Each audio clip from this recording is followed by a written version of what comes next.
Yeah, we'll talk about it. There were only 4. It seems like every week there are 4 games that Bovada doesn't put up. It looks like U2 Live is starting, my friend. Can you hop on there and see if we are rolling? Oh, there we are. Hey, hey, welcome back and welcome home, baby.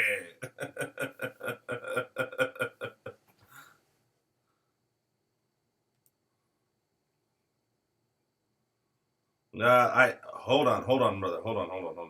I got it. Sorry. We have. I have a tendency to do that, G. I have a tendency to get you all fired up. My bad. I have to turn the sounds off from my phone. There's number one. And then I need to put you on speaker so if anybody's listening to us on YouTube Live, they can hear us. G Money, are you there? I'm right here. All right. We are up on YouTube Live, baby. Welcome back and welcome home, hum baby, hum baby, hum baby. Let me turn on my traditional microphone.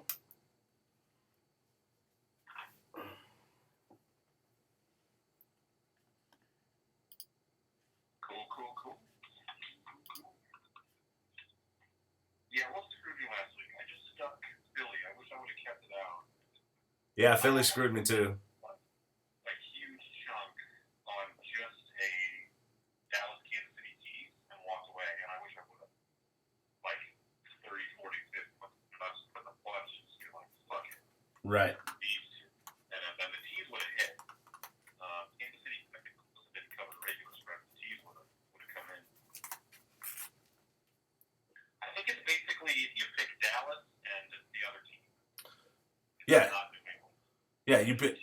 Yeah, you New England. I like New England. I mean, New England's really the only team that I'm thoroughly confident in, right? Like, I can see Dallas losing this week in Pittsburgh. Because, like, Pittsburgh playing at home is a different team, you know?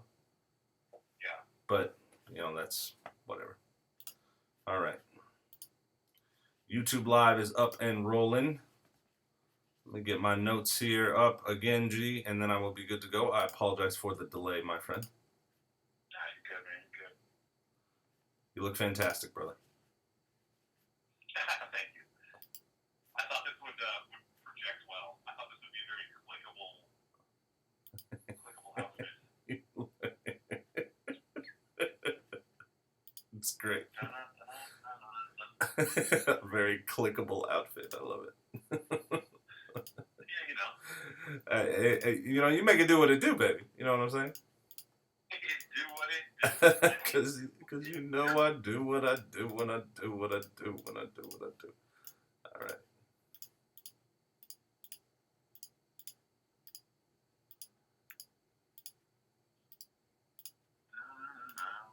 Dun, dun, dun, dun. Dun, dun, dun, dun. Dun, dun, dun, dun. Dun, dun, dun, dun. Yeah, that's right. Jim was talking mad shit, man. Realized you don't actually win bets, just holding the bookie's money for later. I don't know, man. I'm cashed out, Jim. Cashed out. Hey, you're up, aren't you? Yeah. You've cleaned up a little bit. I mean, that's still from counting last year. That's the big winnings from last year. But I'm treading water all right. Maybe I'm just holding bookie's money for this year. I'm even right now. I was up early. And then I had about a 2-3 week stint where I was down, and I worked my way back to even. So I'm feeling all right. I went light this last weekend just because I wasn't confident in anything. I was confident in the New England Patriots, but that was about it, and they weren't playing. So yeah, I was confident in Dallas. I like Dallas. I really like Kansas City, but man, Andy Reid likes to keep close with me. Yeah. Hey man, I am ready to roll. All right. So let me go ahead and hit record. I am recording now, G. You call us in, do whatever you want, my friend.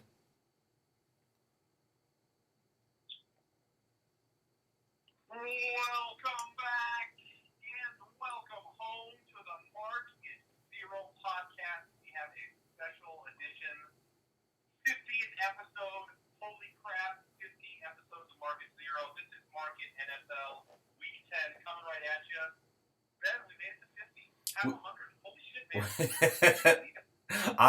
It was touch and go there in the months of June and July. But Uncle Ben is happy. We've made this work. Cross country, we've made this work. Who would have thought, my friend?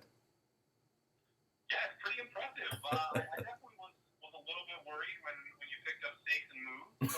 But the commitment is there. The friendship runs deep. Absolutely. It's been nearly as hard as I thought it would be at the start of it. It's been fun. It's actually been a little easier, which is really weird, right? What I don't know what that says about our friendship, G. I don't know. Let's not go too deep. All right, you're right. That's way too deep of an internet dive. Let's just dwell on that episode. Break it in. I like it, G Money. Hey, G, we and this is the Market NFL show, and we're gonna pick the lines as we usually do here in a minute. But this is our very first podcast since the Chicago Cubs have broken a 108-year curse and are now the world champions. Can you believe such things? I can believe it. With that team, with that talent, with Theo Epstein, I can believe it for sure. It was a pretty wild series, that last game. Holy shit. Yeah. I can't think of a better baseball game, nay, a better sporting event recently. I mean, that was an all-timer. That was an absolute classic. You got a rain delay. You got extra innings in a Game 7. I mean, what a wild way to finish. And like you said, the 100-plus-year curse is over. How does it feel, Chicago? How does it feel? Jim, you're listening. How does it feel? Great, right? I think and the question that everybody asked after the weekend was, is it? And Bill Simmons asked this on his podcast that he did last week.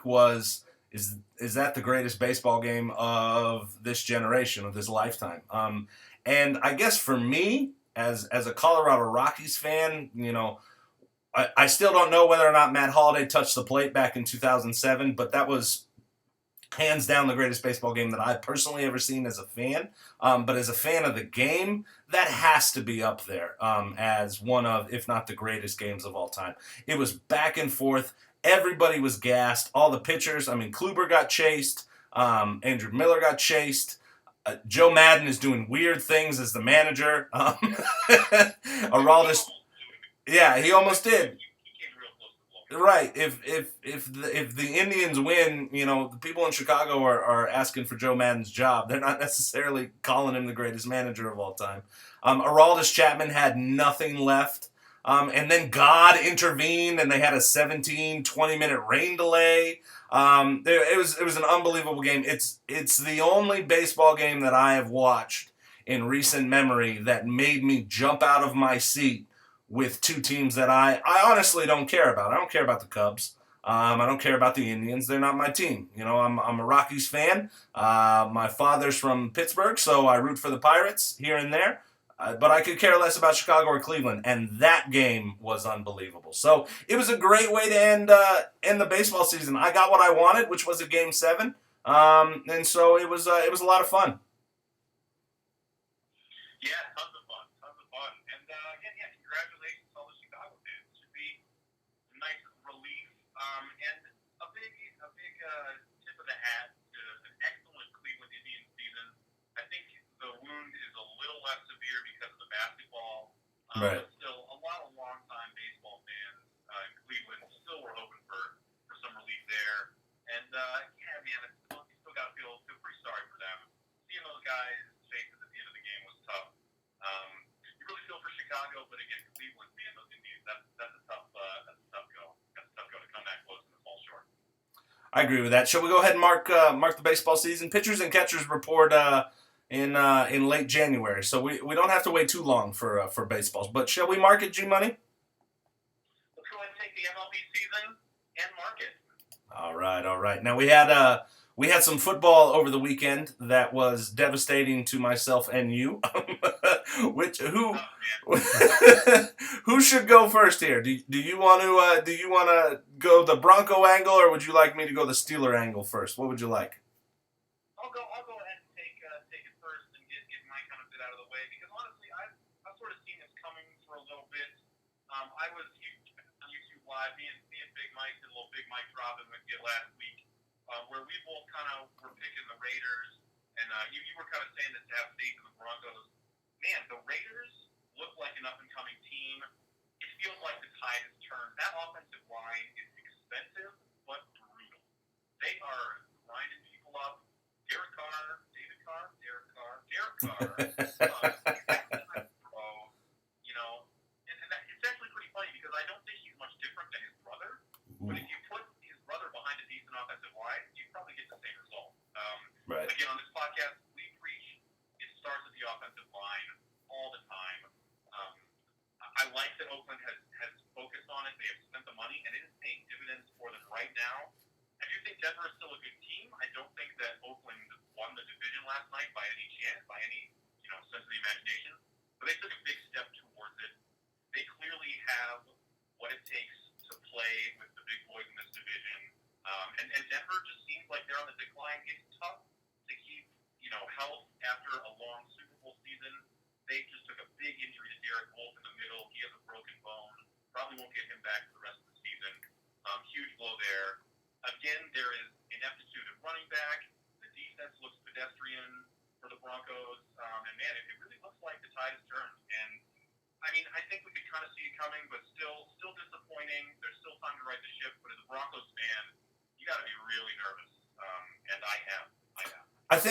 I think what you should be most nervous about, and then the division is so good. Oakland 7-2, Kansas City 6-2, Denver 6-3, and San Diego is 4-5.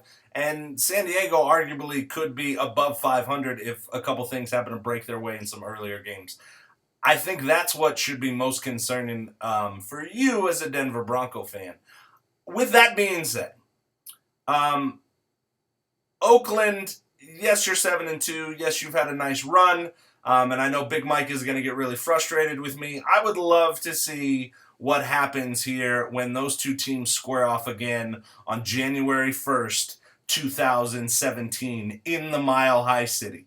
If you're an up-and-coming team and you are making noise as being, supplanting the Broncos on the throne of the AFC West, then you need to go into Denver and to prove it, and you need to do it. And I know what people will say, well, last year, Oakland won in Denver. Yeah, that's true. They also lost in Oakland of that game. So I'm not ready to hand the reins over to Oakland yet, and I guess I'm a little more patient because it was only 30-20. I mean, yeah, the defense, they got gashed up the middle and they were struggling with the running game.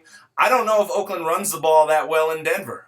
So I need to see Oakland kind of do it on the road before I'm ready to hand the reins over to them. And I got a test this week. They go into New Orleans to play Drew Brees and the red-hot New Orleans Saints. So that'll be a good test. You're going to find out with that. But, you can't deny the fact that the Raiders look fantastic. And that game was an old school ground and pound, don't throw it to Amari Cooper, don't throw it to Michael Crabtree, get behind a very physical offensive line and run it between the tackles. Not outside the tackles where Denver has them beat with Von Miller and DeMarcus Ware, but right up the gut at the undersized linebackers and the undersized nose tackles. And with Derek Wolf being out, I do think that is a big concern.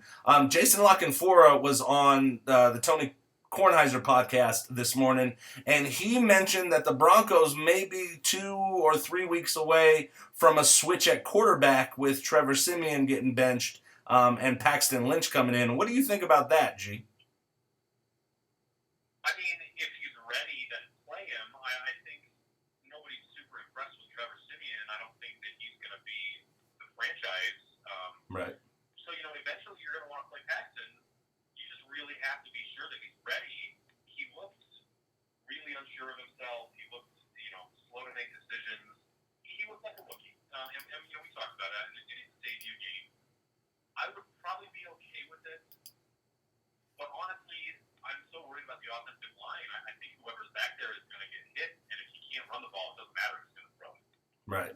So I think if the coaching staff feels confident, put him in and see what you got. But I don't know. It seems like a bit of a risk. We'll see. I made a mistake, by the way. Oakland is actually, I was looking at Denver's schedule. Denver's actually at New Orleans this week, so I apologize. Okay. Oakland has 3 home games. They got a nice little run of home games. Houston comes to play. in the black hole than the Carolina Panthers, and wham bam, thank you Cam, and then the Buffalo Bills head in there, and then they get into an AFC West gauntlet where they go the Kansas City Chiefs at Arrowhead. Then they need to travel to San Diego. Then the resurgent Indianapolis Colts. How about the Colts this weekend, by the way, going into Lambeau, and then they end by traveling to the Mile High City. So the last three of Oakland's last four are on the road, and those are division games. So you get through that stretch, Oakland Raiders, and then all right, I'm ready to tip my cap. I just can't do it because you haven't been to the playoffs since 2002. That's kind of where I'm at, my friend. Yeah, it's definitely gonna. They'll prove themselves. They'll have opportunity to prove themselves down the stretch. But like I said, I have confidence in an offensive line, and if you can control the line of scrimmage, if you can control the clock, if you can run the ball, you've got a great chance not just to win games, but to win playoff games. They've got 7 wins in the bank, and the way that teams are playing this year, 8, 9 wins, that'll do it. That'll get you to the playoffs. So as far as I'm concerned, they've done the heavy lifting. They've got the banked wins to get in the playoffs. Now it's just stay healthy, get that offensive line to gel more, and roll. I think they look really good. You can't take the wins away. Right. No, they definitely looked superior on Sunday night. I don't think at any point I felt like the Broncos were going to win that game. You know what I'm saying? Like it just felt like Oakland was in control the entire time. So they had the crowd, they had the momentum. You could just kind of feel it. And I'm just worried that that's not just a one night kind of deal. That's a division swing. And if they're not careful, they might feel like that for the next 4 or 5 years. Right. Oakland looks good. They're prime. They're first. I chatted with our good friend Lean Mean Mr. Green on Sunday night as he was watching the game, and his comments were very simple. With the first pick in the 2017 NFL Draft, the Denver Broncos select the best offensive lineman available. In the second round, with their second pick, they draft the best offensive lineman available. Looks kind of like where they need to retool. Maybe not on the edge. Maybe Russell Okun is okay, but definitely in the middle. Still don't have the answers. Yeah, I had a thought too. Watching the Monday night game, we can maybe talk a little bit about it. The Buffalo Bills offensive line looked pretty solid. Salty. And I noticed a guy with a familiar name on at guard that was chewing people up, that was pulling around, that looked really athletic, looked really good. Yeah, the bully. Richie Incognito, the bully. The big bully. The Broncos had him for a visit. Big old fucking bully. He Yeah. looks like an excellent offensive lineman. He looks like a really good player right now. He pulled. And I know all the personal issues. I know you don't want such a guy like that, but man, he looks like a player that the Broncos can really use up front right now. He pulled last night, and one of Seattle's safeties dropped down in the box, and Incognito pulled into the hole, and it was like a Mack truck just came flying in, and he just flattened the skinny little defensive back. And Richie, good old Richie, he was nice. He didn't honeymoon delight him or anything. He extended his hand and picked him up and ran back to the huddle. So I mean, you're right. The Broncos may have missed an opportunity there. They're still 6-3 though. So I guess. Their division is so good, whereas my team is playing in arguably the worst division in the AFC, the Pittsburgh Steelers. So I team above 500 at the moment. Am I correct? No one with a winning record in that division. Steelers are 4-4, the Ravens are 4-4, the Browns haven't won a game, and the Bengals I think are 3-4-1. So yeah, you're right. It was yeah. Well, and we had this being the best division.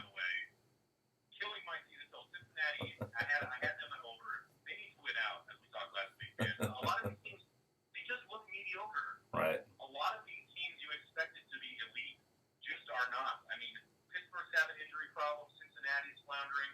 Pittsburgh's probably not going to get there. I mean, I've got all these 10.5 win over bets, and I am just struggling to find a team that's going to get there. Right. Pittsburgh might.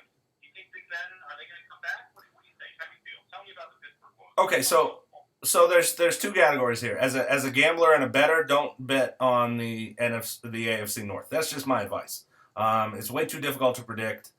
These teams have underperformed. You don't really know I mean, Pittsburgh beat Kansas City by 48 points a couple weeks ago, and then they could only muster 14 points against a Baltimore Ravens team that actually has a pretty salty defense, but even still, it's not like they've played anybody. I mean, Pittsburgh didn't score until the fourth quarter. They were shut out in the first three quarters. And I know that Ben Roethlisberger is coming off of meniscus surgery, and a lot of people were giving him a lot of heat. This game, to me, spoke to the coaching more than it did to the players of Pittsburgh. I mean, they were in full-on run, punt mode in the first half, in the first and second quarter, and in the third quarter, and then they finally loosened it up and let Ben, kind of go schoolyard and go no huddle, and that's when they really started producing some stuff. But you're not going to win games when you're 4 of 16 on third down. You're not going to win games when you get a block punt. What's that famous statistic that your odds of winning a game when you get a punt block to go like they plummet to like 20%. Like if you get a punt blocked in a game, then you in essence have a 20% chance to win that game. And Baltimore's not good on offense. They may be okay on defense, but Joe Flacco was atrocious. And they let Mike Wallace go for a 95-yard. He took a slant route, a 5-yard slant route, 95 yards. You're not gonna win very many ball games doing that. So this Pittsburgh just looked flat. The offense didn't seem like they were in sync. It was a frustrating thing to watch, and I point to coaching more than anything else. Everybody talks about, and you've mentioned this more than anything, in that they have Le'Veon Bell, who's an outstanding athlete. They have Antonio Brown, who's an outstanding athlete.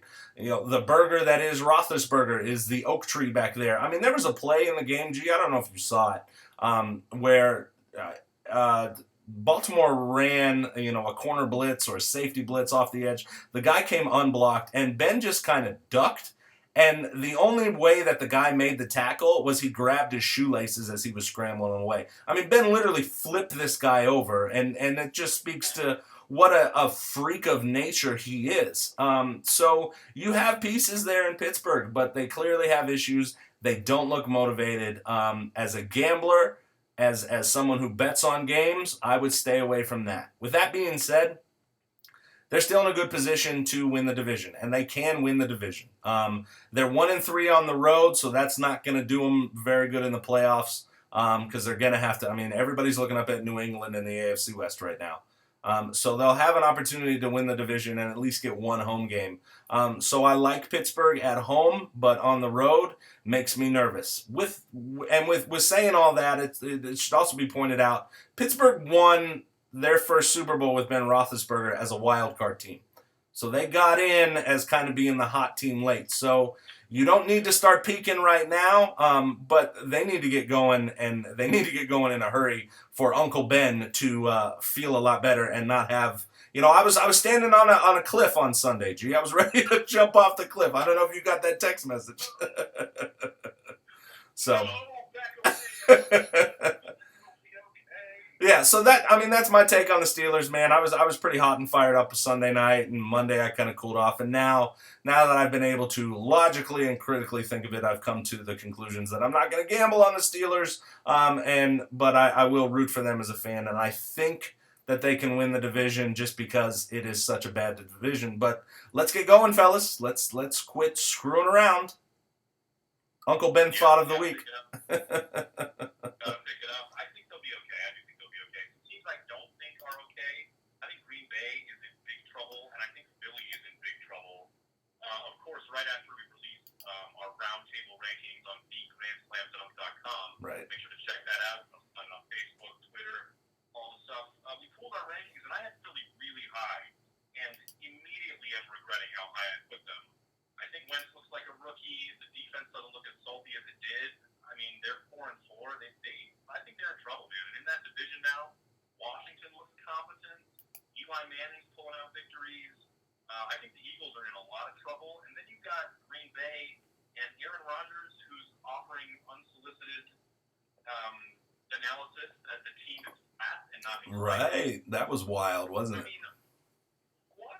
Like, either, I don't know. It sounded like he was talking to a therapist about like a dream, and the therapist was just like shaking his head and go, "Okay, Aaron, the problem is you're not caring." Like, well,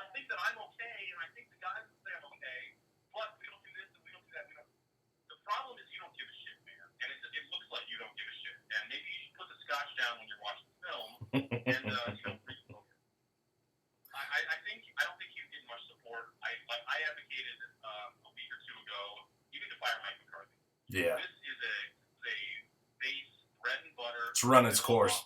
Mm-hmm. He has run its course. There is no creativity. There is no excitement. Aaron Rodgers, probably the best quarterback in football, looks bored. Yeah. You got to get new coaching creativity in there and change this thing around real quick because they don't have the talent to just win straight up individual matchups, and that seems like that's all Mike McCarthy can coach to. Right. So they got to do something real quick. Two teams I see in a lot of trouble. And Green Bay's kind of in the same boat as Pittsburgh. Their division is still there for. I mean, Minnesota's in trouble. They've taken a nosedive. The Detroit Lions are like 6-1 to make the playoffs right now. Like that's not a bad bet. Like the Lions look good. Jim Bob Cooter. God, is that really his name? I don't believe that that's his real name. I don't buy that. Yeah. Well, whatever. I feel like he's got some agent that say, hey, change your name to this so then you can get on all the hot take shows. But that's just my opinion. Whatever. I may be insulting the man. Jim Bob. And it's not like it's James Roberts Cooter. It's James Bob. James Roberts. I'm going to call him that from now on. James Roberts Cooter. We can go ahead and mark it. Who's in? So let me go ahead and ask you this, G, and then let's get to picking some stuff. Who's in more trouble, Minnesota or Green Bay? Free fall, isn't it? At least Green Bay has Aaron Rodgers. Right. Well, in Minnesota, their offensive coordinator resigned like middle of the week, and they were a hot team here on the Market Zero podcast. They were the Grand Slam Dunk Pick of the Week a couple weeks in a row, and now they just look like a completely different squad. Getting back to Philly just real quick, and then we'll get to our stuff. They only lost by, the score in the Giants game was 28-23, so that's a division game. I think Carson Wentz finally looks like a rookie. I think that's what you're seeing. And they had a huge, he's kind of regressed now to the mean of a rookie quarterback, right? So he's still got some growing to do. I think Philly, though, shouldn't be concerned because you have, if you look at it in the short term, yeah, you should definitely be nervous. If you look at it in the long term, you have a cornerstone piece already. So don't fret, Philly fan. You'll be okay. They might get 3 teams from that division into the wild card. That's crazy, isn't it? Yeah. Because I had the Giants winning 10 games and winning that division, but I only had them winning 10 games. And now, Dallas is 7-1. How about the Cowboys, by the way, and Jerry Jones coming out saying that the quarterback quandary is not totally sorted out. How about that? Jerry. What are you doing, Jerry? 7-1. There is 0 coverage. It's done, man. It's done. Unless the kid has like a 7 interception game or gets hurt, it's done. It's done. Move on. Rain is not going to do that. Rain is far too poised to do that. Is he your I'm content with Tony Romo as the best backup in football. is I the feel like he feels like personally beholden. Like Tony is such Jerry's boy that he can't. Man, it's weird. I hope he doesn't fuck the team up just to get his boy just to help his boy out. It's the old white guy thing, man. Old white guys have trouble letting go of stuff, man. They just can't do it. I hope we're not destined to do that, my friend. I hope not, but you never know. No, big Shout out to Erin Kelly. Quick shout out to Facebook Live. She says Shady's wearing the hat. That means business. You fucking know it, Kel. What up, girl? Hope you're doing good. Always love Erin Kelly. Good shout out. Hey, and those are my big takeaways. Anything else that you have? well, yeah, quick shout out to Big Willie Style, who is quite chesty now that his Dallas Cowboys. I asked him. I said, "When's the last time these Cowboys were this good?" 1995, and he was like, "Oh, Uncle Benny, you know that it wasn't that long ago." But shout out to Big Willie. You finally have a football team that you can be proud of. Because Dallas, yeah, Dallas is the second best team in the league right now. Like, there's no argument there, right? Yeah, honestly, I think we saw New England play a really good offense. I think their defense might be exposed a little bit. Dallas might be the best. Yeah. Might be the most complete team. Yeah, it's crazy that their two best players are rookies. Isn't that wild? That is wild. Yeah, but that's what an offensive line can do for you. A solid, steady offensive line that can protect and give time to a quarterback and can open up giant holes. You can play rookies, but you can't rely on them when you can't protect them. You have to have protection. It's always good to have protection, boys and girls. Always good to have protection. And you can go ahead and mark it. Go ahead and mark it.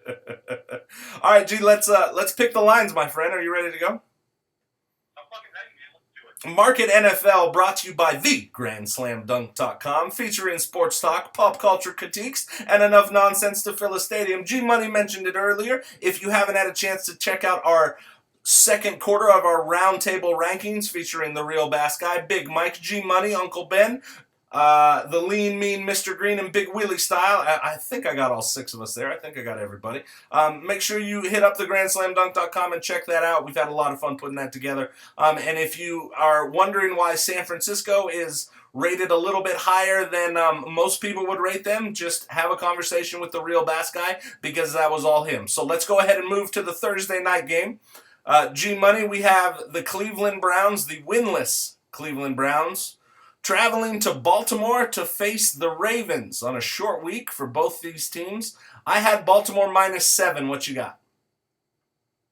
Man, I've got a lot more respect for Cleveland. I actually wrote down a pretty small number and kind of decided to bump it up. I mean, I started off as maybe like just a home field goal for Baltimore.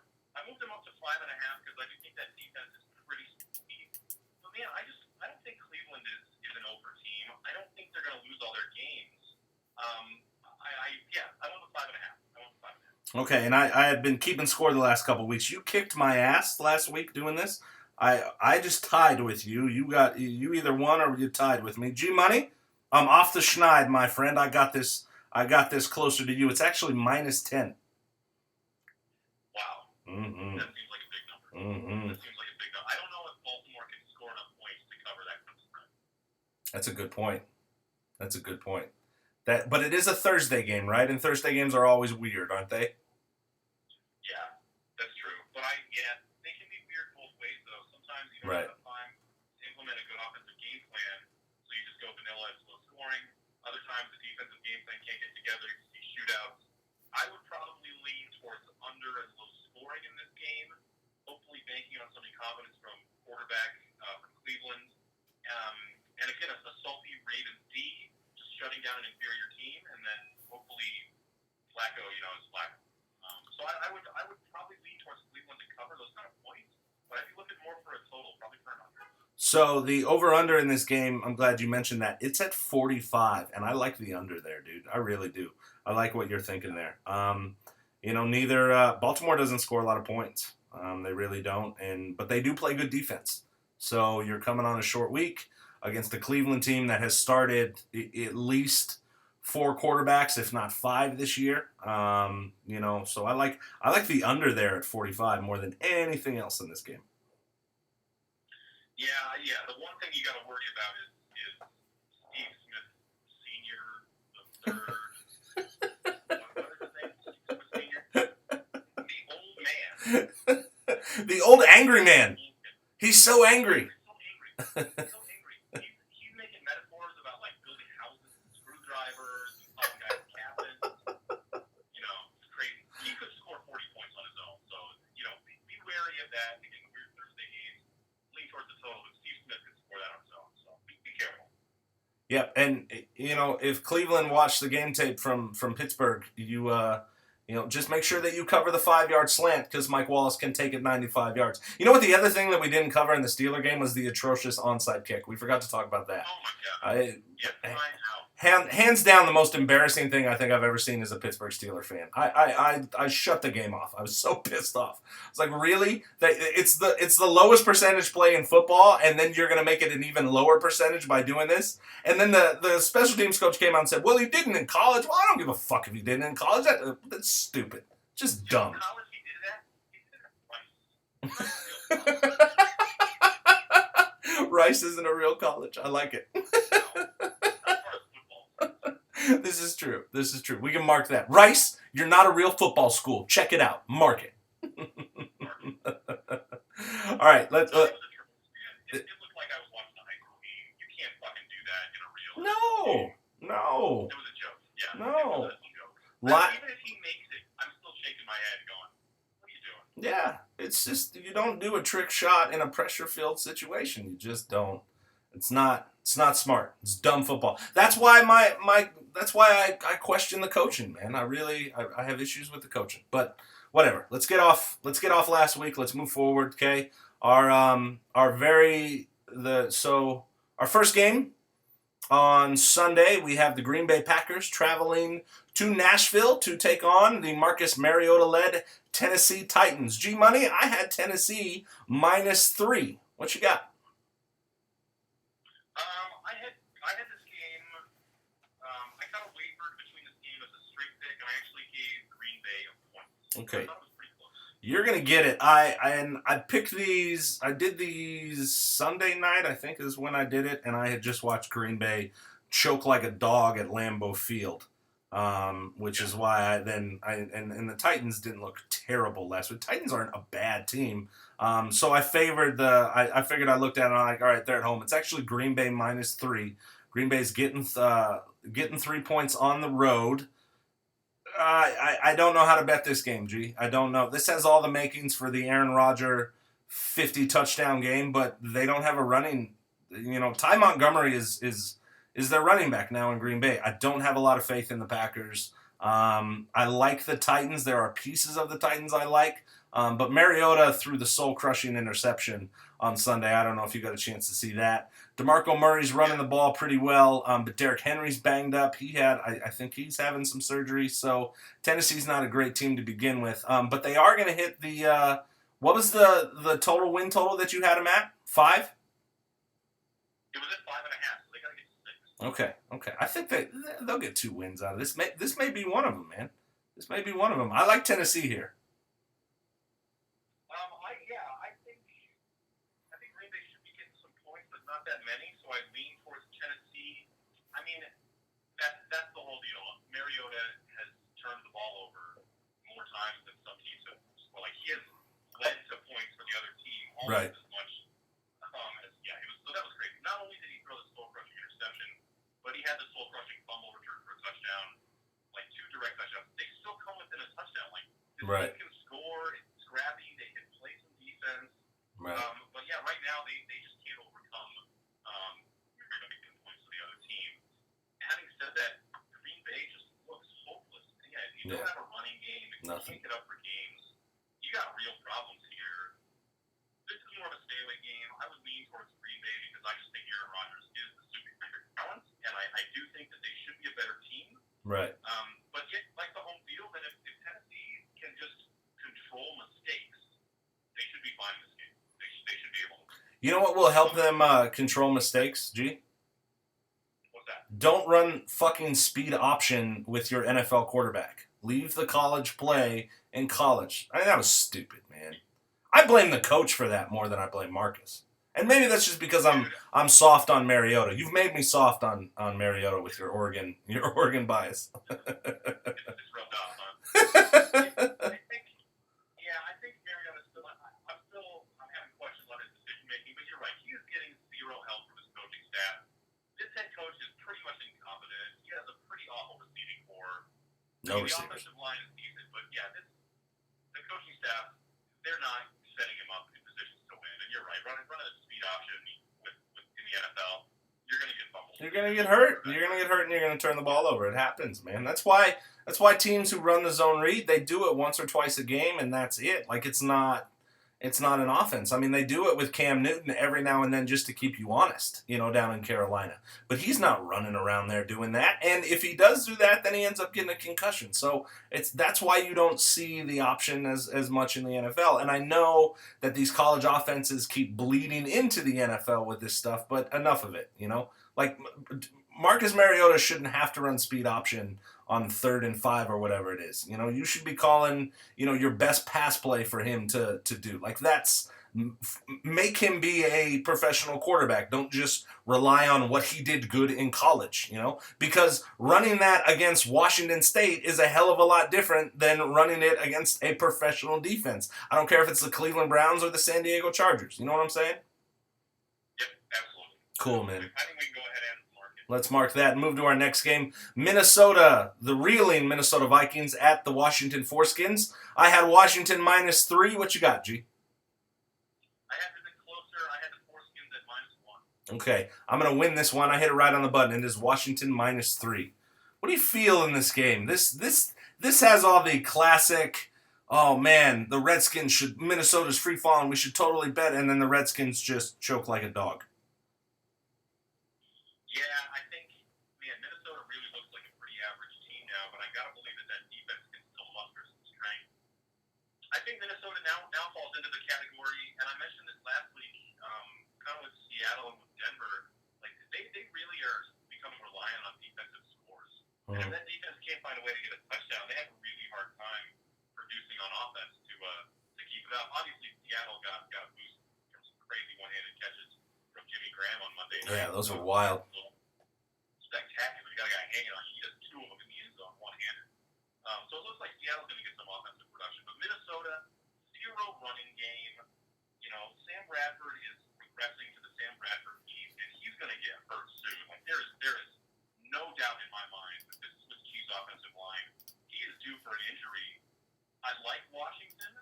I think he should take the home team in this game because I do think that Washington is putting together and going on a roll. But you're right. This feels like a classic break your heart foreskin game where they should have everything set in front of them and they trip over their foot. So yeah, I'm going to pick Washington, but again, this is a nervous one, man. Very nervous. This is definitely a stay away game for me, just because I don't have any faith.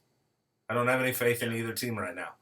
And it's crazy to think that, 4 weeks ago, Minnesota was, we had them in our first power rankings as being, the second best team or the first best team. They were at least in the top 3. It went New England, Denver, Minnesota, those 3.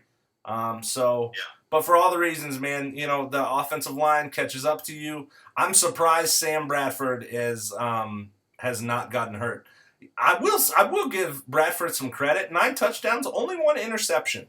So he's taking care of the ball. And that game last week against Detroit was insane. Detroit needed a 58-yard field goal just to tie it, and then Golden Tate, of all people, makes an unbelievable play and backflips into the end zone. So, no, I'm with you though, dude. This is a stay-away game. I don't like it. I'm not clear on where Minnesota's going right now. Yeah, absolutely. Let's go ahead and mark it. Awesome. Next game, the Chicago Bears.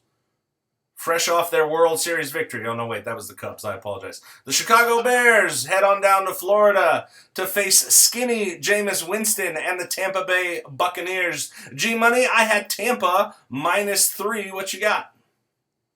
I was close. I had Tampa -2.5.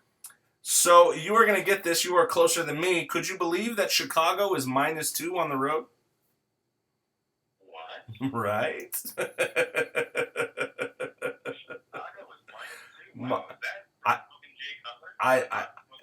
I double checked it because sometimes I tell you things that I thought I saw on the internet and then they actually weren't true. This is actually there. It is right now. Bovada has it. Bovada has it at Chicago. Oh, I'm sorry. Bovada doesn't have a line on this one right now. This is the first ESPN line that I got. ESPN has Chicago -2, and if that's the case, that's very tasty to me. That's very tasty to me. I know people are down on skinny Jameis. I'm not. Ron Jaworski. The old gunslinger from Philadelphia who used to be on Monday Night Football, who locks himself in the NFL Films Vault and watches all this tape and stuff. He's been very high on Jameis Winston. He likes what he's seen out of the second-year quarterback from Florida State. I'm not ready to sell my stock in Jameis. Give me Jameis +2 at home, my friend. Yeah, I don't think Chicago should be getting points at all. No.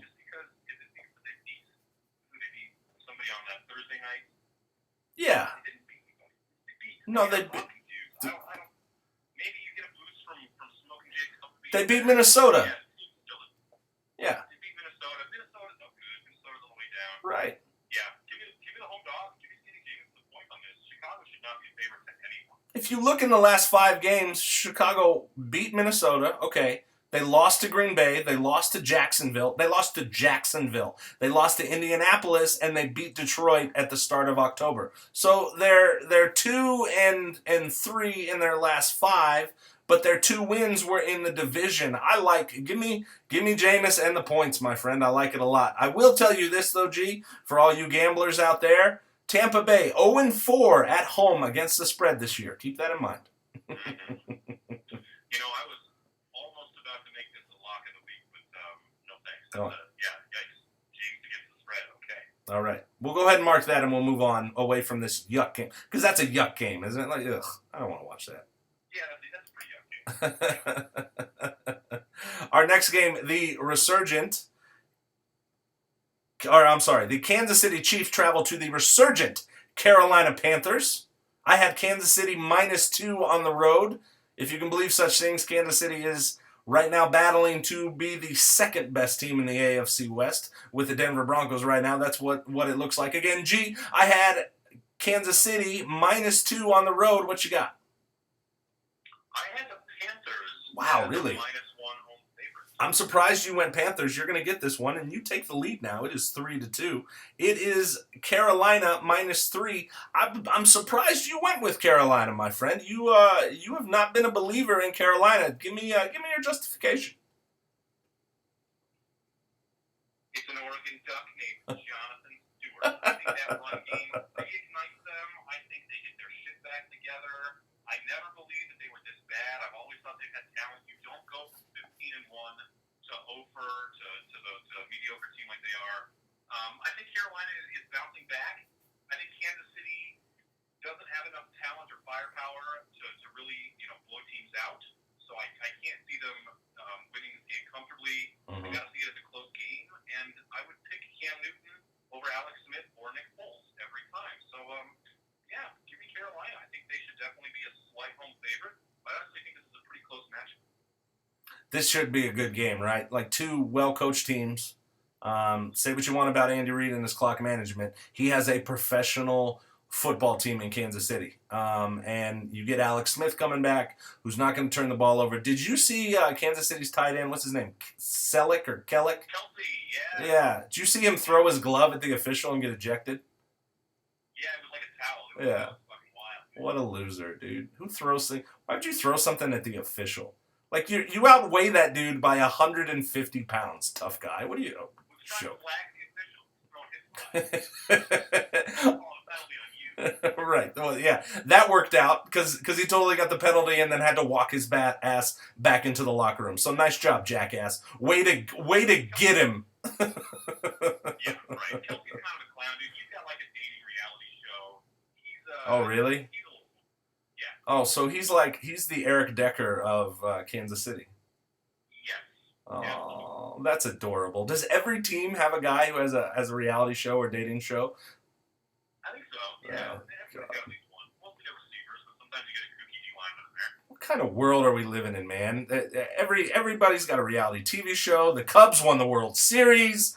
Donald Trump ran for president. What the fuck is going on, man? Whatever. Wild and wacky world. Let's go ahead and mark Carolina and Kansas City and move on to a game that I'm actually looking forward to because I think this is going to be a good football game. The Atlanta Falcons travel to Philadelphia. Philadelphia, who has been a very good team at home. I had Philly -1. G, what you got? I went the other way. I had Atlanta at the 1.5 point favorite. So it is a pick'em game right now. It's dead even. So I win by 0.5 point. We're tied up, G Money. All right, pick'em. This You had Philly at -1. I had Philly -1. You had Atlanta -1.5. It is a pick'em. Nice. I actually was checking it yesterday, and it was at Philly -1. So it looks like there's been some movement on there. Also, it's dropped a little bit. This looks like A little bit, yeah. This looks like a good game. You have Matty Ice. It finally feels like the NFL actually has some halfway decent matchups coming because this, Philly. I know they didn't look great last week, but they're at home, man. They're a different team at home. They're 3-0 Philadelphia against the spread at home. I will tell you also, Atlanta 5-0 against the spread away from home. So something's going to change here with those records. This definitely feels like a pick'em. I only gave Philly -1 just because they were the home team. I think that gives Philadelphia an advantage. And as you've seen this year, teams that have gone into Philadelphia have struggled, and I think Atlanta will do the same. But I don't know who wins this game, man. This definitely feels like a toss-up to me. I think Philly is in trouble, but I still want to bet on the Atlanta slide. I still am not sold on Atlanta. I think this is going to be a big game for them to kind of prove it. I probably won't put any money on it at a pick 'em, but if you start to see some shaded points, that might kind of sway me a little bit. I think this is a game that, yeah, I probably won't put much money on this. I'll just sit back and watch it because this looks like a cool matchup. Pretty decent teams. Yeah, you're right. Finally a decent game we got. Atlanta 3-2 in their last 5. They have won. They've split on the road. They've only lost one game on the road, and that was in Seattle, which was a close game, 26-24. And you had the Richard Sherman interference call that wasn't called. Richard Sherman, who is fastly becoming, and I know I'm gonna upset my good friend Sharon Cannon, who happens to listen to the Market Zero podcast, who's a big Seattle Seahawks fan, developing a dirty reputation, my friend, from pass interference calls that I don't think should have been called, but definitely a cheap shot on the kicker last night in Monday Night Football. Yeah, he jumped off sides, and there was kind of a squirrely whistle that didn't get called. I think the refs really botched it up, but looking at the play, Sherman went offside, stuttered, realized the play wasn't going, and then promptly dove into the leg of the kicker. Right. And he puts his shoulder right into the kicker's leg. He doesn't lay out like he's going to block the kick. Right. He goes for the leg. Seems pretty clear the direction and intent.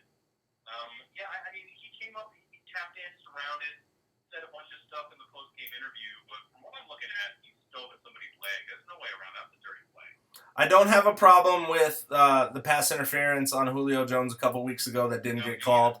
That's football. I didn't have a problem with him knocking out the receiver who was just standing there guarding grass last night when the bootleg was away from him. I don't have a problem with that. You can sit here and say that you were going for the ball, this, that, and the other. As someone who has coached football and has coached special teams and has coached the man coming off the edge, that you're not coached to do that. You're not coached to dive at the knee. You're coached to dip your inside shoulder and get as big as possible to try and block the kick that way. So I like Richard Sherman. I really do. I like a guy who talks a lot of smack and backs it up. I also like a guy who's willing to walk right up to Rex Ryan and stare him down, which was my favorite part of the game last night. But that was a dirty play, dude. You should definitely own up to that and apologize to that guy. Shall we mark that, my friend? Go ahead and mark it. All right. Our next game is the Los Angeles Rams traveling to the New York Jets. Jets. I had LA -1. G, what you got? I had the Jets as the home favorite at -3. You're going to get this. It's the Jets -2. Good job out of you, my friend. This is a yuck game, isn't it? This is a gross, disgusting. Yeah. Oh, yeah. Why are we even playing this game, right? Awful. Let's just do. Okay, so who would you rather have, Case Keenum or Ryan Fitzpatrick? Fitzpatrick, man. Give me the beard. Only for the beard. Only for the beard. What have I told you? So Fitzpatrick is at 1982 in terms of passing yards, 8 touchdowns, 13 interceptions. 6 of those came in one game. Case Keenum, not that much better, 2,004 yards passing, 9 touchdowns, and 11 interceptions. I don't know why Jared Goff hasn't seen the football field yet. I don't know what they're doing in Los Angeles. I also don't know why they don't give Todd Gurley the ball more, as he only has 3 rushing touchdowns, which has completely annihilated my fantasy football team, which is a bunch of bullshit. But whatever, I digress, my friend. I digress. I definitely think if you're gonna gamble this game, you take the home team. I think that's what you do. Yep, totally agree. Take the Jets. The over-under is at 40. Does that make you lean one way or another? I actually like the under there. 40 points. I would lean over, but I don't have a good feel on that either way. I just can't get a feel for this LA team. It seems like they get 4 points every now and then, but Jeff Fisher is a conundrum. I would lean towards the over because I know the Jets get 4 points. Okay. They should be able to score. Okay. Even with some players on defense for LA, they do have a stout defense, but I expect Kevin Watson I'm talking through it now, I think you're right. I do think you're right. LA is pretty incompetent on offense, but they do have a stout defense. It shouldn't be that hard to shut the Jets down. Right. With all of their problems. Yeah, let's go ahead and give that out. I like the under. There we go. We'll take the under and we'll go ahead and mark it. Mark it. The Denver Broncos travel down to the Bayou to square off against the New Orleans Saints. Drew Brees, who has thrown for 2,689 yards, 21 touchdowns, only 5 interceptions. While New Orleans may not play a lot of defense, they sure as hell know how to play some offense, my friend. I had New Orleans -4. G-Money, or I'm sorry, I had New Orleans -3. What you got, G-Money? I had Denver at -2.5. Okay, it's actually New Orleans -2, so I'll go ahead and win this. We're back to even now, 4-4. Ooh, this is a good race between me and you today, my friend. Tell me why you rated Denver. Tell me why Denver has earned a minus on the road. Tell me why. I just have a lot of questions about New Orleans still. I think the Denver defense is going to be able to get to Drew Brees. I think they're weak at the tackle on the offensive line, especially. I think Marcus Ware and Von Miller really tee off. So yeah, I just don't see. I think it's going to be a high, you'd expect it to be a high-scoring affair. But with Denver's defensive prowess, I think they keep New Orleans under wraps and Drew Brees under control. So yeah, I got to lean Denver. What does it keep Talib play this week? I sure shit hope so. I think if he's in the game, it's a different deal. Yeah, I do. I agree too. If you got a solid Akeem, I feel a lot more confident in the Denver defense. I still just think that they're a better team. I know you got that home field advantage, but I probably think they're a 4 or 5 point better team than New Orleans. So I give them the 3-point favorite. That only brings it down to about 2.5. So yeah, I'm on the other side. If you're going to give me points for the Broncos, the superior team getting points, I like that. Give me the Broncos. I'm with you, my friend. Let's ride the Mile High Magic. Let's go, Denver. Let's get back on track, Mile High City. Let's get back into this race. Let's go, Denver. Let's go ahead and mark it, baby. Houston at Jacksonville, a disgusting, disgusting matchup, but maybe tasty, my friend. Houston coming off a bye. I had the Texans -3. What you got, G? Exact same, my friend. Texans -3. All right, so we'll tie on this one. It is actually Houston -2, so we were close on that. 4-1 right now, G-Money. Do you think Osweiler's going to look all right coming off a bye? Man, I don't think Osweiler will ever look all right. He's just not a quality quarterback. No. Bad. I think the bye week will help. I think a better game plan will work. I think Jacksonville has a lot of problems. I think Blake Bortles is a pretty subpar quarterback and only knows how to throw touchdowns when he's behind in the fourth quarter. In the fourth quarter, yep. Yep, that's the only time. So I think Jacksonville's got a world of problems. I do think the bye week will help. Brock's not a good quarterback, but I think he will get the win and the cover. I like Houston on the road. I like it as well, my friend. I'm also DeAndre Hopkins has a week where he's not playing an all-pro cornerback, so I look for him to have a big day, which would help out my fantasy football teams, the dumpster fires that are my fantasy football teams. I'm with you, dude. I like Houston with the points. Go ahead and mark it. Mark it. Now we move to the afternoon games. The Miami Dolphins travel across country to square off against, all of a sudden, a very salty, very nasty San Diego Charger team. I had San Diego -1 in this game, G. What you got? I like San Diego quite a bit more. I have them at -4.5. You are much closer than me, my friend. It is San Diego -4. Good job out of you, G Money. This has all the... this just sniffs like the Grand Slam dunk of the week for you, my friend. Are we there yet?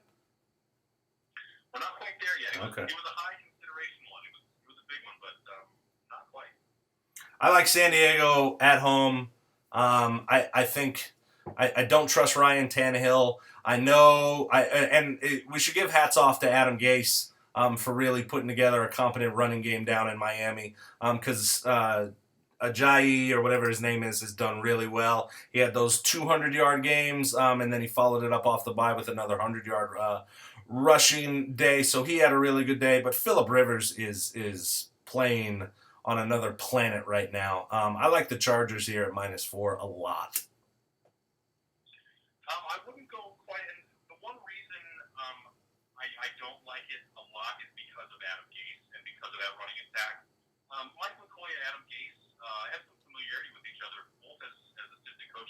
Oh, that's right. I didn't So think about that. I think there is definitely, kind of under the radar, but I think these guys know each other.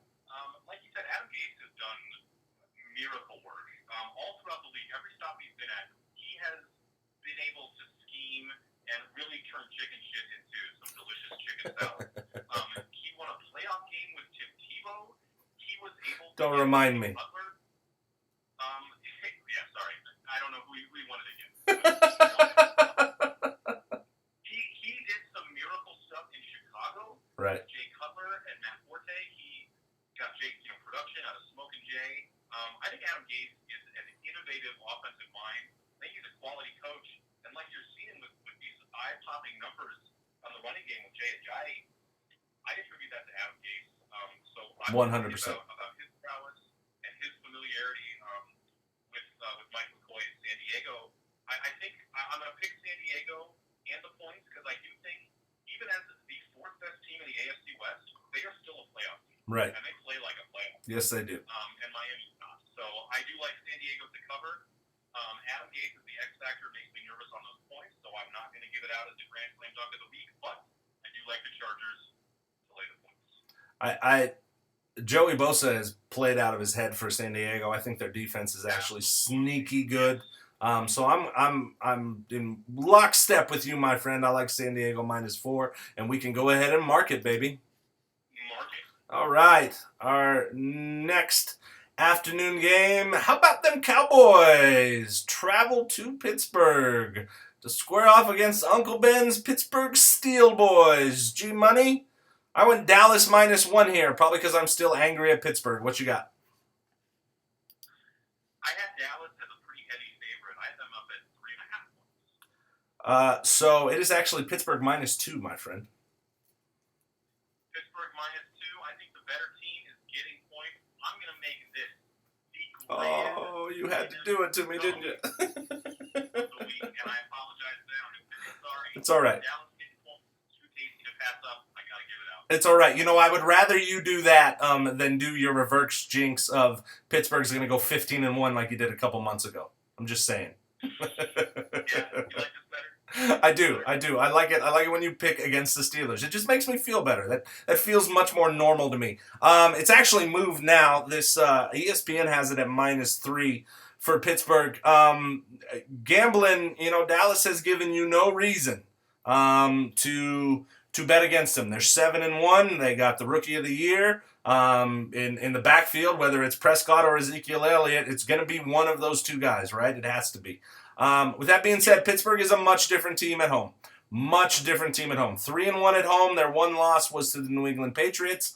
Pittsburgh has won, and let me just go ahead and say this. In Mike Tomlin's career, in Ben Roethlisberger's career, they have won this game a lot. Where teams are red hot coming into Pittsburgh, and unless they're named New England, they end up leaving with their tails tucked between their legs. So that's what I'm going to say about this game. That's the advice I'll give you. It is your Grand Slam dunk of the week, so go ahead and give me why, G. Because it's 3 points. Because I think it's going to be a close game, and I think that's where the value is. If you make this game a pick'em, I won't give it out as a Grand Slam dunk, and I'll probably lean towards Pittsburgh. Gotcha. I still think that Pittsburgh can win, but the way Dallas' offensive line plays, the way that they can control the clock with the running game, I like the points in the cover. And if you give me that kind of buffer with the points with such a good team as Dallas, there's your lock. Boom, let's go ahead and mark it, baby.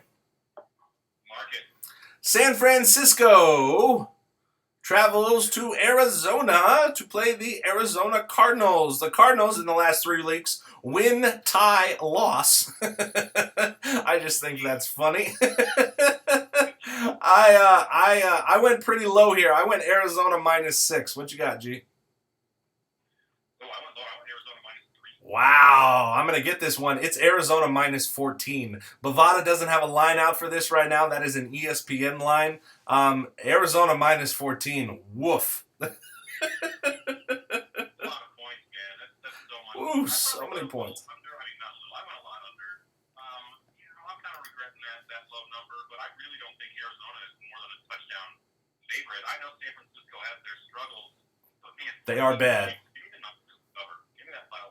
Oof. So you're, oof. I get. Oh God, I don't know. I mean, this sniffs like a trap game for Arizona, but Arizona's at a point where they can't afford to lose any more games, especially in the division. Um, and San Francisco's 1-7. Man, they're just not a. They're not a good team, and I'm one of those guys that I mean. Like right now, ESPN has Arizona at -1,000 on the money line. But San Francisco's +650. So I guess if you're really hardcore into gambling, then San Francisco is a bet. That's a lot of points. Even though if it's on the road, but Vegas clearly has no faith in the San Francisco 49ers. You know who has some faith in the San Francisco 49ers, G? I referenced this earlier. The real Bass Guy is a big fan of the Niners. He had them ranked as the 20th best team in the NFL during our roundtable rankings, which upset Lean Mean Mr. Green. I don't know if you had a conversation with him or not about it. Yeah, Lean Mean Mr. Green sent me a couple texts demanding explanations for my rankings. And, which, I mean, he called me out on Philly was one of his main ones, and obviously that deserved to be called out. But, yeah, Mr. Green demanding accountability for the ranks. Demanding accountability. Well, I'll tell you what. Lean Mean Mr. Green needs to get his ass on a podcast, and then he can demand whatever he wants. How about that, huh? If you're listening, my good friend Rennie, go ahead and get your ass on here, and then you can bitch and moan all you want. I got a seat right here for you. Absolutely, man. Absolutely. Though, so that ends up the afternoon games in the NFL. We got two more to pick, and the Sunday night game, which looks very enticing and looks like it's going to be a lot of fun. Richard Sherman, Russell Wilson, Jimmy Graham, Pete Carroll, they travel to Massachusetts to square off against Tom Brady and Bill Belichick and Rob Gronkowski and the New England Patriots. I'm looking forward to this game simply as a fan. I think this is going to be an outstanding Sunday night football matchup. I had New England -7, G. What you got? I just think a quick shout out. I see Hamish Harvey watching on the YouTube or on Facebook Live. Hamish, what the fuck is up, my friend? You should be interested in this. Hamish was one of my initial tutors in the gambling world. Saw the Rugby World Cup in New Zealand. Hamish took me around, and we made some bets on things, and he showed me, opened the light to the fun of gambling. So shout out to Hamish. Hope you're doing well. Hope Megan's doing well. The little one is doing well. And love you, buddy. I have New England. I don't think you can make this line high enough with the Patriots. I have them at 10.5 wins. So it is -8. So we both were in the ballpark there and kind of getting it right. I take this though. I'm just a point off. So Uncle Ben is in the lead now, my friend. Uncle Ben is in the lead. New England has won me a lot of money this year. I'll just go ahead and leave it at that. They're a great football team. And I think Seattle is the real deal on defense. Even though their record indicates 5-2-1, that maybe it's not that spectacular. Russell Wilson looked fantastic last night. Jimmy Graham looked fantastic last night. Do it on the road, fellas. And with the Seahawks and Cam Chancellor being hurt and may or may not playing, Michael Bennett being out, I like New England here. I just the Brady rolls, man. I mean, it's like you and I were talking off pod. I think last week when we were doing the roundtable rankings, and I was talking to you about how I tiered my rankings, and I was talking about my top tier, and you were very diplomatic, and I appreciated you being diplomatic, G, and not totally ripping me apart, because you said, Uncle Ben, top tier has New England, and that's it. That's the list, and you're dead right, man. New England has given you no reason to think that they aren't the best team and everybody else is playing for second. Yeah, they are the class. I think you can nitpick, and again, we listen to Bill Simmons a lot, and he brings up that they might have some deficiencies defensively, but right now you just don't see that. Nope. Sunday night at home. At home. You get a long week. I mean, this is a Belichick. He lives for this shit, He right. lives to embarrass people on the stage. Well, and they're off the bye too, right? Yeah. Yeah. Yep. They had a bye this week, so man, he is locked, ready to roll. I don't think you can make this line high enough. I'm definitely taking New England. I think Seattle has a chance to hang with them, but you got to go with New England until they stop covering. They're the best. I agree. With Dallas and roll. I agree. I agree. Should we go ahead and mark the Sunday night game? Go ahead and mark it. Awesome, G Money. Awesome. Hey, real quick, the teams that are on a bye this week, the Buffalo Bills get to lick their wounds a little bit. Sexy Rexy gets a week off. Lucky to you, my friend.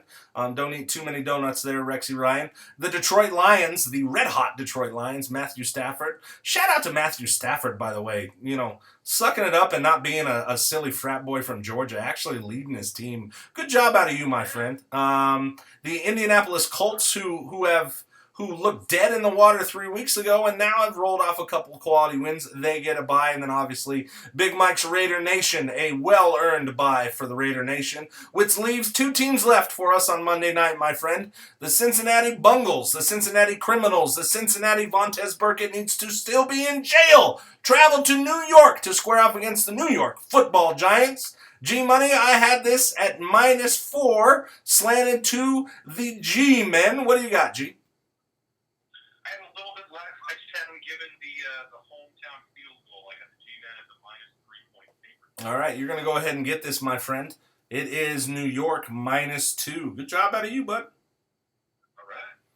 What are your thoughts on this game?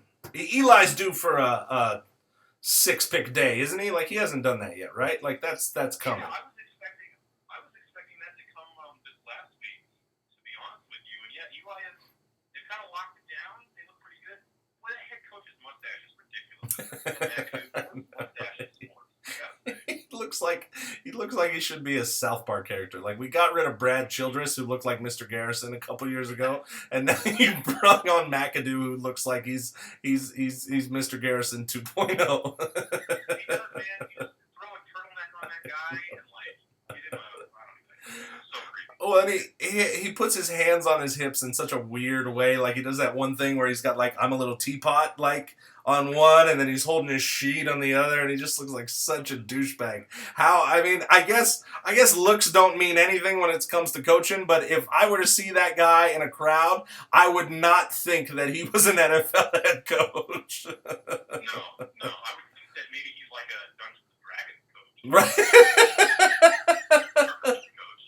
I agree with that. Who has a bigger game in this game, dude? AJ Green or Odell Beckham? Man, I want to say AJ Green because I just like AJ Green so much more than Odell Beckham. AJ is a quality guy, soft-spoken, nice. Odell Beckham is just starting to get obnoxious.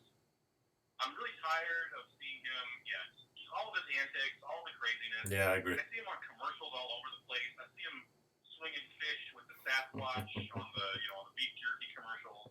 Right. And I'm just losing respect for him. Yeah. Amazingly talented. Unbelievable talent. Yeah. Unbelievably talented, super fast, but it's becoming noise, and especially when it drowns out guys like Julio Jones, guys like AJ Green, quality, hardworking, modest guys. I think we should be talking more about them. So I think AJ is going to have a better day. I think Cincinnati finally gets right. I think they're going to have more production from Tyler Eifert, the guy that they have been waiting for all season long. Right. Pretty well their receivers, waiting for this tight end to come in. He should be healthy and ready to go. The Cincinnati Bengals cannot lose, or my overbet for season total is done. Let's go Bengals. This is a kitchen sink game for Cincinnati. If they lose this game, they're pretty much dead in the water. So they have to come all out, and they're coming off a bye. Yeah, they didn't play last week, so they should be rested, ready to go. I'm sure Vontez Burfict will take a shot at Odell Beckham. Maybe that's the prop bet, is how long it takes for Odell Beckham to get an unsportsmanlike conduct after taking a cheap shot from a Bengal. Great. Well, I mean, that's the play, too. If you're Cincinnati, I mean, that's the easiest way to disrupt this team. Right. And you have the best person to do it. Right. Vontez Burfict. Right. So, yeah. Or Pac-Man Jones. I can see Pac-Man Jones getting into shit. Any of these guys know what it takes. And like you said, Odell is a powder keg. It doesn't take but a spark for him to explode. I really hope that the striped criminals, that the Bungles get under his skin and we see some fireworks. Could be interesting. Should be a fun Monday night game. Like, that's a game I want to tune into, you know? Because it's in the division that I pay close attention to. I like Eli Manning. I miss Peyton Manning, I'm sure you do too, so it's nice to still have some Manning magic. And Eli went off yesterday. I know he had 2 late picks, but 4 touchdowns. Lighting up a Philadelphia defense that isn't that bad. So I guess on the money line I take. Oh yeah, I don't know. Probably a stay away game for gambling. But I like Cincinnati at +2 there. On the money line, I would probably take the Giants. I'd lean with the ball. I like the points in that game, but it should be pretty close if you're going money line in front of the Giants. Right. Boom. Let's go ahead and mark that, G. Mark it. G Money, episode 50. We got anything else we need to talk about, my friend? I don't think so, man. I'm stoked. 50 episodes. We're rolling strong. We got the season to go through. Treading water mostly, but I got some lines with some good parlays. And I like this New England Dallas teaser this week. I like to tease that down on the New England side. I think you're good to go, man. Hit that hard. Good stuff, my friend. Good stuff. Hey, if you happen to be a fan of a show, make sure to follow us on Twitter at The Grand Slam Dunk Know You. You can also find us on Facebook at facebook.com/Market Zero Podcast or facebook.com/The Grand Slam Dunk. Be sure to check us out on YouTube. You hit YouTube today, you search theGrandSlamDunk.com, you're going to see my beautiful face in all my Steeler glory here. A thank you to the brilliant Ross Palmer, along with Bates and Energy Recordings, for our opening and now our closing music, Ukraine. G Money, you look fantastic in your poncho, in the hat. You look good from Grand on Grand Street. Uncle Ben will sign off from his southern bend in. Take us out, G Money. It's been real. It's been fun. Let's go ahead and mark it. Mark it! Boom.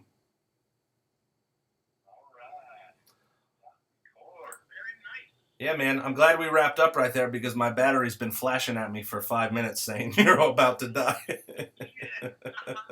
It was at over 50% when we started. I don't know. Whatever. I must have bought cheap batteries. It's all right. Sometimes with the external, just the dry batteries. Yeah. Sometimes you never know. Get a rogue one that just drains. Good job out of you, my friend. Hey, YouTube Live, if anybody was watching, checked it out. Oh, Big Mike. Big Mike dropped in. Thank you, Big Mike. Big Mike on there? Yeah. Big Mike checked it out. YouTube Live was fun. You check the video out, G. I got Pittsburgh Steeler madness all over the place. All right, It's awesome. It's awesome. I love it, man. I love it. You gotta represent. Absolutely. Even though they got their asses kicked, I will always represent. Now, how do I shut this off? Man, you can't expect to win in Baltimore. No. You can't. Division game. Roethlisberger's hurt. Tomlin did a piss poor job coaching. It wasn't ideal. All right. How do I stop this? Oh, I go to. I think there's an end live video. I'm gonna end my.